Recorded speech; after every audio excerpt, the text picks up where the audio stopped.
Crime scene एक कहानी कहता है। कौन था पहला इन्वेस्टिगेटर जिसने साइंस की मदद से क्राइम को सॉल्व किया? एंशिएंट टाइम में फॉरेंसिक साइंस को ग्लोबल बना दिया। हर क्राइम सीन एक कहानी कहता है और फॉरेंसिक साइंस उसी कहानी को समझने की एक कला है। लेकिन क्या आपने कभी सोचा है कि फॉरेंसिक साइंस की शुरुआत कहां से हुई? कौन था पहला इन्वेस्टिगेटर जिसने साइंस की मदद से क्राइम को सॉल्व किया? आज हम करेंगे एक time travel from ancient murder mysteries till modern DNA labs तक और समझेंगे कि कैसे फॉरेंसिक साइंस ने इंसाफ का चेहरा बदला। दोस्तों, मैं हूं Dimple and welcome to Dimple detects और आज हम जानेंगे हिस्ट्री ऑफ फॉरेंसिक साइंस के बारे में। तो चलिए शुरू करते हैं। सबसे पहले हम बात करेंगे एक इंटरेस्टिंग फैक्ट की कि ये जो फॉरेंसिक वर्ड है ये आया कहाँ से। बेसिकली फॉरेंसिक वर्ड लिया गया है लैटिन के एक वर्ड फॉरेंसिस से, जिसका मतलब होता है ऑन और बिफोर द फोरम। एंशिएंट रोम में फोरम एक पब्लिक कोर्ट हुआ करती थी जहां पे लोग अपने केसेस आर्ग्यू करते थे। एविडेंस, विटनेस और जस्टिस सब फोरम के सामने होता था। तो फॉरेंसिक का असली मतलब था कनेक्टेड टू कोर्ट्स और पब्लिक डिस्कशन ऑफ जस्टिस। बाद में जब साइंस केसेस सॉल्व करने में मदद करने लग गई तो यही टर्म बन गया फॉरेंसिक साइंस, यानी कि science applied to law. Cool ना? अब बात करते हैं हिस्ट्री ऑफ फॉरेंसिक साइंस के एंशिएंट टाइम की। दोस्तों, फॉरेंसिक की हिस्ट्री बहुत ही पुरानी है। एंशिएंट टाइम्स में, इजिप्ट के टाइम में जब एम्बाल्मर्स मम्मी बनाते थे तो वो ह्यूमन एनाटॉमी और ऑर्गन्स को स्टडी करते थे और यही था एक primitive form of forensic pathology का। बाद में हमें डॉक्यूमेंटेड एविडेंस मिलते हैं चाइना से, जो कि अराउंड 1248 एडी के हैं, जिसमें एक जज और स्कॉलर सोंग ची नाम के इंसान ने washing away of the wrongs नाम की बुक लिखी, जिसमें उन्होंने एक क्राइम को डिस्क्राइब किया, यानी कि एक मर्डर केस को डिस्क्राइब किया, जिसमें एक इंसान ने सिकल से किसी का मर्डर किया। और वहां पुराने टाइम के इंटेलिजेंट लोग या फिर पुलिस कह लो, उन्होंने सारे विलेजर्स की सिकल को इकट्ठा करवाया एक जगह और वहां पे उन्होंने ऑब्जर्व किया कि उस सिकल, एक पर्टिकुलर सिकल पे मक्खियां बार बार आके बैठ रही थी जहां पे इनविजिबल ब्लड था। तो यही था first ever recorded case of forensic entomology, जिसमें इंसेक्ट्स की मदद से एक क्राइम सीन या फिर एक मर्डर को सॉल्व किया गया। अब बात करते हैं 17th और 18th सेंचुरी के बारे में। यूरोप में 17th और 18th सेंचुरी के बीच साइंस और लॉ दोनों ही इवॉल्व हो रहे थे।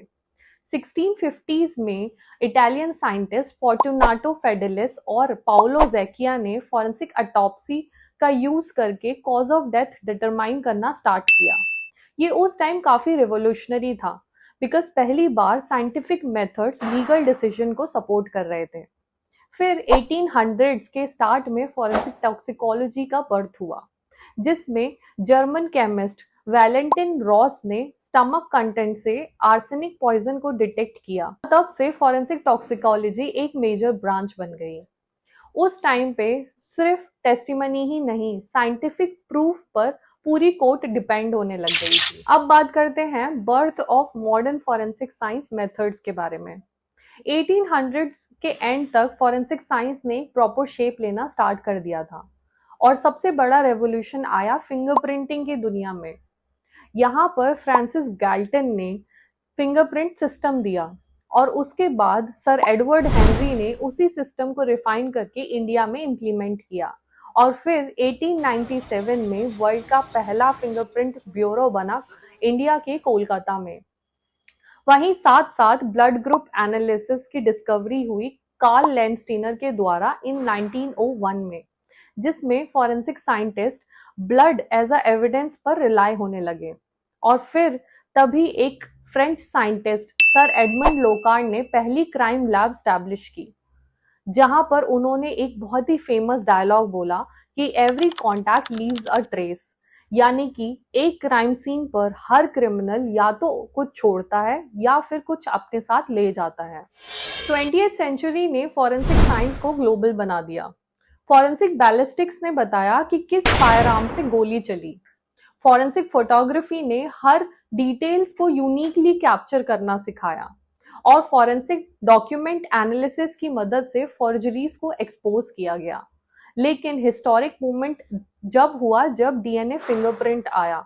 इन 1984 सर एलेक्स जॉफरी ने बताया कि डीएनए हर इंसान का यूनिक होता है, और 1986 में कॉलिन पिचफॉर्क नामक केस में डीएनए को यूज करके मर्डरर को कन्विक्ट किया गया। अब बात करेंगे फॉरेंसिक्स इन इंडिया के बारे में। इंडिया ने फॉरेंसिक साइंस में अपनी एक यूनिक आइडेंटिटी बनाई है। जैसे कि 1897 में वर्ल्ड का पहला फिंगरप्रिंट ब्यूरो कोलकाता में बना।